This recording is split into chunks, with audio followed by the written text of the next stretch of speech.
I'm back in Chicago, and here we are on Thursday, and this is the 3rd of November, 2022, just after 8:20 a.m. Central Time. As you can see, the aftermath of yesterday's FOMC meeting where we went up 75 basis points. By the way, this morning, Bank of England went up 75 as well. Down in these markets, if you come to the bonds and notes, down pretty hard there. Grain selling off today. A sell-off taking place in energy as China has again reversed what we thought was going to be a policy of easing on COVID. They've gone the other way. They said, no, that's not going to happen. Well, that's taken the copper market down. This is a bounce. It was down nearly 9 cents, as you can see. The dollar up sharply, most of the other markets down. So let's take a look and see what we have. Challenger Gray, as you can see, they're increasing the amount of positions they've lost. The third quarter preliminary non-farm productivity up 0.3. They expected up 0.4. Labor cost up 3.5%. The September 22 trade balance widened out a little bit. It's been narrowing, so that's interesting that it widened.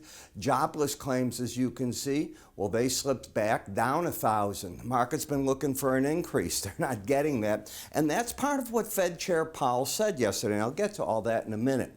S&P Global released their October service sector numbers. The ISM's going to come out at 9 o'clock with their service indices. U.S. factory orders are coming out at 9. We're going to get an injection today. It's warm. 73 Chicago might set a record for 75. 48 hours ago, I was in the Sierras in California. We had to follow a plow out of the mountains. There was that much snow. They were plowing it right in front of us, and here I am in 75 degrees in Chicago. You would think Chicago is colder than where you are in California. The Bank of England raised its key interest rate by 75 basis points. So let's talk a little bit about all this. What does it exactly mean? Well, what the Fed chair said yesterday, and you got to pay attention to it. It doesn't matter if the data comes in a bit hotter and they have to go to 75 basis points or not come the next meeting. It doesn't matter. What matters is where they end up overall. And you can forget the September dot plot. He said you'll see new dot plots come out in December. They're going to go for longer. So I think that you're now looking at a range of 4.75 to 5.25 as to where the Fed ends up. It depends what this core CPI does. If it doesn't start slipping back like that, you can take the 5.25. You might ratchet it up to 5.5, 5.75.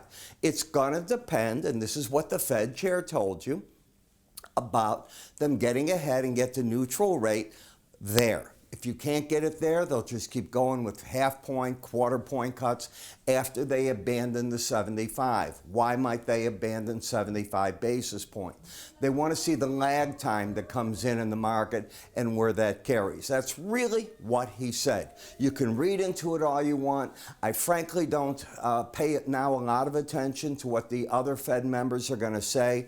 We saw them come out, and they were so wrong. They were trying to give their opinions on why the Fed should back off. And Mr. Powell, who has the vote, that's what it says, he doesn't want to hear the academics.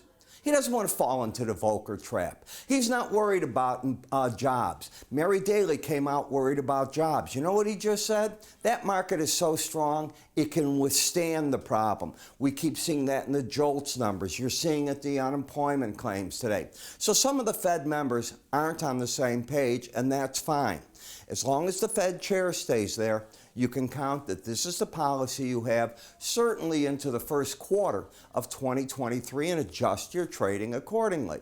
Therefore, it's hard to get, as some people think, a top in the dollar anytime soon. There'll be pressure on foreign currency markets. Why would one want to own the gold market in an event like that as well? But I talk about this, and I talk about a lot more in my morning subscriber videos. Now, what do I mean by that? Each morning, come 5:30 in the morning, roughly, I start recording and go through what's going on around the world, from the Asian markets to the European, back to the U.S., talk about the reports coming out, and then walk you through 40 some odd charts, throwing out specific buy, sell ideas, why, where, back them up on daily and at times the weekly charts during the week, and on the weekend give you a full review of that.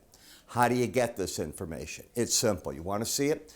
Just follow my finger. Go up here. You'll see a cursor. It'll take you right into the morning subscriber video. Look at it there. I'm Ira Epstein. You have a good day. I will see you all at the end of the day with our market wrap-ups. Take care.